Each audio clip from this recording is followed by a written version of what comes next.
Mayor of Wormville and at Olivewood Gardens, and I am checking on the, I'm doing what do you call it, some kind of a check on the worms this week, once a week, to see if they're doing okay. And I'm pulling off all the wet burlap bag and the also the any wet newspaper and cardboard that's on the top.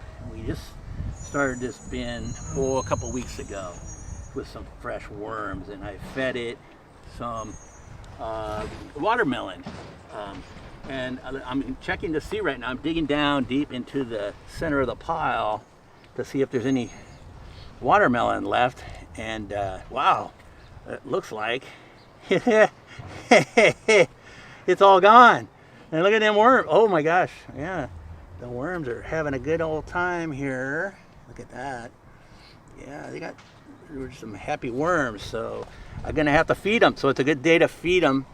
Oh, here's a little bit of, I don't know what, maybe that was, I don't know. Anyway, I'm still digging around to see if I see any unused food, but I think they pretty much, yeah, they ate all of it. That's amazing. That's awesome. Okay, so I'm gonna go ahead and feed them a little bit more right now. I've got a green bucket full of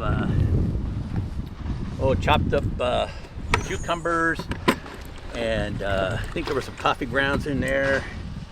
And I'm gonna go ahead and I'm gonna dig a hole in the center, down in the middle of this pile, and just, you know, not all the way down, but just deep enough, like maybe a couple of 3 inches deep. And then I'm gonna take this nice slimy stuff, chopped up cucumber, and put it in the middle of that, and put a little water in there too. What the heck?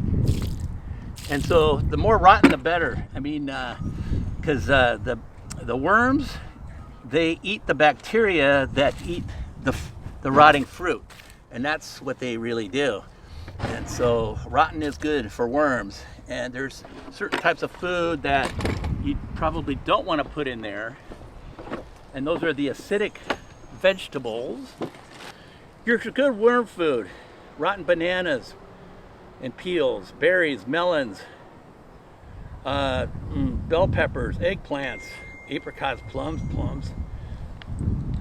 pulp from peaches. You know, if you're making smoothies and you got a lot of pulp, that's great. That's pulp. And use coffee grounds, squashes, pumpkins, cucumbers, apples, pears, sweet potatoes, yams, egg shells.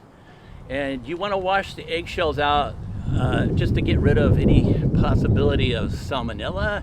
You could also just kind of nuke them in the microwave for maybe 15 seconds. And then you can crunch them up and put them in there if you want. Coffee grounds, use coffee filters, tea bags, and bread if it's no butter on it. So you don't want to put any peanut butter or any kind of nut stuff in here, because it'll get rancid. They don't eat it. The bad worm food is, don't put yard waste in a worm bin.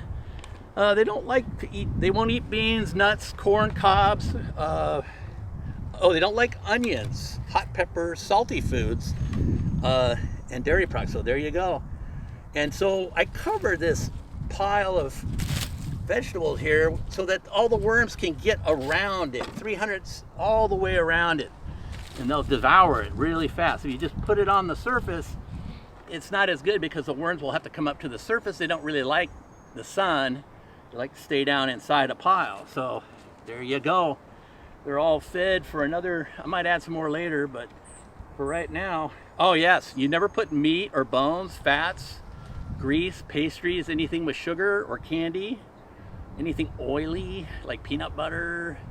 If you have a peanut butter sandwich, you probably shouldn't put it in there, because it'll just get nasty. And then you can put the peanut butter sandwiches in a regular bin, most likely. And that's about it, I think. And I'm gonna spend some time and get this paper re-soaking in a bucket here of water. and I'll probably fill it up some more because I make sure it stays moist in there for a week.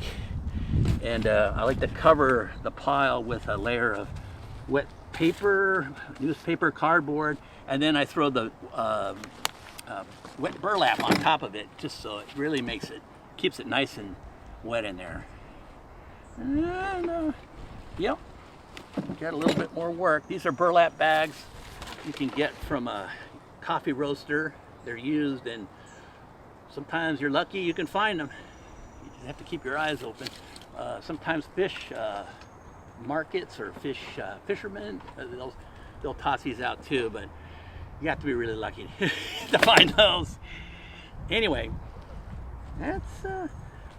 I'm Jim, and oh, did I say I was a master of the mayor of Wormville? All right, thanks, bye.